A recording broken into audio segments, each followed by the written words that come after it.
16 सोमवार व्रत को संकट सोमवार व्रत भी कहते हैं।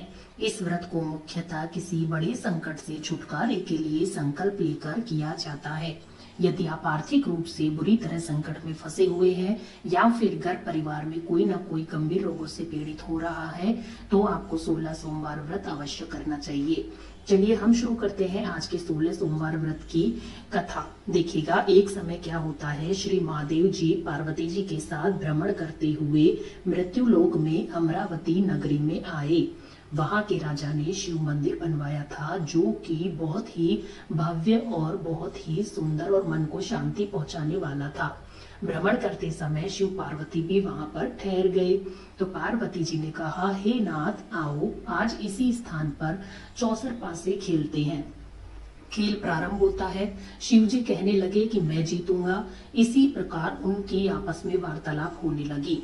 उस समय पुजारी जी पूजा करने आए। पार्वती जी ने पूछा, पुजारी जी बताइए जीत किसकी होगी? पुजारी जी बोला, इस खेल में महादेव जी के समान कोई दूसरा पारंगत नहीं हो सकता, इसलिए महादेव जी ही यह बाजी जीतेंगे। परंतु हो उल्टा गया, जीत पार्वती जी की हुई। अतः पार्वती जी ने पुजारी को कोढ़ी होने का श्राप दे दिया कि तूने मिथ्या भाषण दिया था। अब तो पुजारी कोढ़ी हो गया। शिव पार्वती जी दोनों वापस चले गए। कुछ समय पश्चात अप्सराएं पूजा करने के लिए आई। अप्सराओं ने पुजारी के उसके कोढ़ी होने का कारण पूछा तो पुजारी ने सारी बातें बता दी। अप्सराएं कहने लगी, पुजारी जी आप 16 सोमवार का व्रत करें तो शिव जी प्रसन्न होकर आपका संकट दूर करेंगे।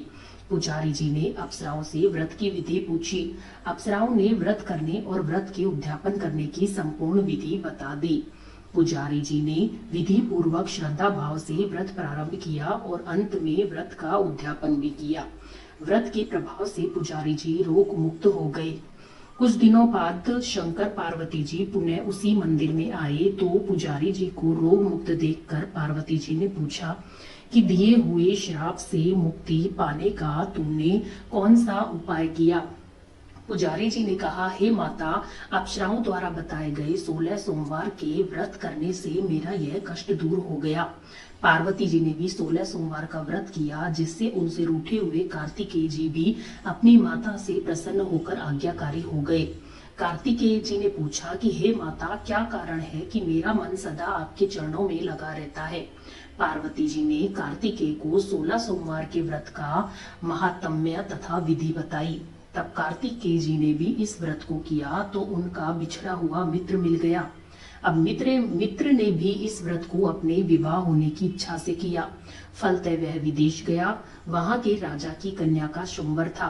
राजा ने प्रण किया था कि हथिनी जिस व्यक्ति के गले में वरमाला डाल देगी उसी के साथ राजकुमारी का विवाह करूंगा। यह ब्राह्मण मित्र भी शुंभर देखने की इच्छा से वहां एक ओर जाकर बैठ गया। हथिनी ने इसी ब्राह्मण मित्र को माला पहनाई तो राजा ने बड़ी धूमधाम से अपनी राजकुमारी का विवाह उसके साथ कर दिया। तत्पश्चात दोनों सुखपूर्वक रहने लगे। एक दिन राजकन्या ने पूछा कि हे नाथ, आपने कौन सा पुण्य किया जिससे हथिनी ने आपके गले में वरमाला पहनाई? ब्राह्मण पति ने कहा कि मैंने कार्तिकेय जी के द्वारा बताए अनुसार 16 सोमवार का व्रत पूर्ण विधि विधान सहित श्रद्धा भक्ति से किया था, जिसके फल के कारण मुझे तुम्हारी जैसी सौभाग्यशाली पत्नी मिली। अब तो जो राजकन्या थी उसने भी सत्य पुत्र प्राप्त करने के लिए व्रत किया और सर्वगुण संपन्न पुत्र प्राप्त किया। बड़े होकर पुत्र ने भी राज्य प्राप्ति की कामना से 16 सोमवार का व्रत किया। फिर राजा के देवलोक होने पर इसी ब्राह्मण कुमार को राजगद्दी मिली। फिर भी वह इस व्रत को करता रहा। एक दिन उसने अपनी पत्नी से पूजा सामग्री शिवालय ले चलने को कहा, परंतु उसने पूजा सामग्री अपने दासियों द्वारा भिजवा दी। अब राजा ने पूजन समाप्त किया तो आकाशवाणी हुई कि हे राजा, तुम इस पत्नी को त्याग दो, नहीं तो राजपाट से हाथ धोना पड़ेगा। प्रभु की आज्ञा मानकर उसने अपनी पत्नी को महल से निकाल दिया।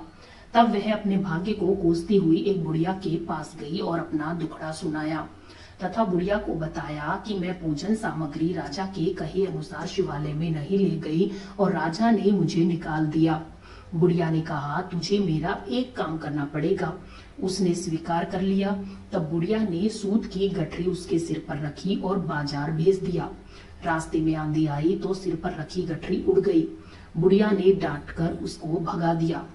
अब रानी बुढ़िया के यहाँ से चलते चलते एक आश्रम में पहुंच गई। गुसाई जी उसे देखते ही समझ गए कि यह उच्च घराने की अबला विपत्ति की मारी है। वे उसे धैर्य बंधाते हुए बोले कि बेटी, तू मेरे आश्रम में रह, किसी प्रकार की चिंता ना कर। रानी आश्रम में रहने लगी, परंतु जिस वस्तु को वह हाथ लगाती वह वस्तु ही खराब हो जाती। यह देखकर गुसाई जी ने पूछा, बेटी, किस देव के अपराध से ऐसा हो रहा है? तो रानी ने बताया कि मैंने अपने पति की आज्ञा का उल्लंघन किया और शिवालय में पूजन के लिए नहीं गई, इससे मुझे घोर कष्ट उठाने पड़ रहे हैं। गुसाई जी ने शिव जी से उसके कुशल क्षेम के लिए प्रार्थना की और कहा कि बेटी, तुम 16 सोमवार का व्रत विधि के अनुसार करो। तब रानी ने विधि पूर्वक व्रत पूर्ण किए और व्रत के प्रभाव से राजा को रानी की याद आई और दूतों को उसकी खोज के लिए भेजा गया। आश्रम में रानी को देख दूतों ने राजा को बताया। तब राजा ने वहां जाकर गुसाई जी से कहा, महाराज, यह मेरी पत्नी है, मैंने इसका परित्याग कर दिया था, कृपया इसे मेरे साथ जाने की आज्ञा दीजिए। शिव जी की कृपा से प्रतिवर्ष 16 सोमवार का व्रत करते हुए वे आनंद से रहने लगे और अंत में शिवलोक को प्राप्त हुए। कथा सुनने के पश्चात शिव जी की आरती ओम जय शिव ओमकारा अवश्य गाएं। हमारी यह कथा यहाँ पर पूर्ण होती है।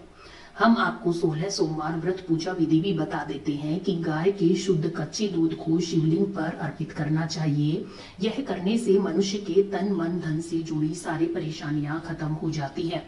इसके बाद शिवलिंग पर शहद या गन्ने का रस चढ़ाइए, फिर कपूर, इत्र, पुष्प, धतूरे और भस्म से शिव जी का अभिषेक कर शिव आरती का जो है गुणगान करें।